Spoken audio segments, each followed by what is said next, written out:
We've been building to this. Maps that shouldn't exist, coastlines drawn before anyone explored them, 3 sunken continents confirmed by science, underwater structures on every ocean floor, 500 flood myths on every continent, an Egyptian priest telling Solon that fire and water destroy civilizations, over and over, at long intervals, on a schedule. This is where we talk about the schedule. In 1911, a Serbian mathematician, Milutin Milankovic, set out to solve a problem. Why do ice ages happen? He worked on it obsessively for 30 years. All calculations done by hand, incorporating small variations of the tilt of the Earth's axis, and small orbital changes caused by gravitational pull of other planets. What he found is now called the Milankovitch cycle. 3 overlapping rhythms built into the mechanic of the solar system itself.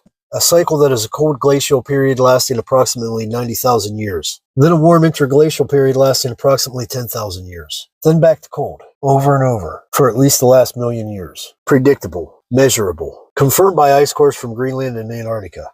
Endorsed by the National Research Council of the U.S. National Academy of Sciences. This isn't a theory anymore. It's a documented cycle. We are currently in an interglacial period called the Holocene. It began approximately 11,700 years ago. The warm period lasts about 10,000 years. We are 11,700 years into it. Now here's Charles Hapgood, a professor, a Harvard-educated historian who spent years studying ancient maps. The same maps we covered in episode 1 of this series. In 1958, he published a book called The Earth's Shifting Crust. It included a foreword by Albert Einstein. Einstein wrote, "In the polar region there is continual deposition of ice, which is not symmetrically distributed about the pole. The Earth's rotation acts on these unsymmetrically deposited masses. It produces centrifugal momentum that is transferred to the ridge crust of the Earth." Einstein wasn't writing fiction. He was describing a physical mechanism. When ice builds at the poles, it builds unevenly. The weight creates rotational imbalance. Eventually, the entire outer crust of the Earth slips around its core, which retains its axial orientation. The poles move and what was frozen becomes tropical, and what was tropical freezes. The oceans follow the redistribution of mass, and everything on the coastline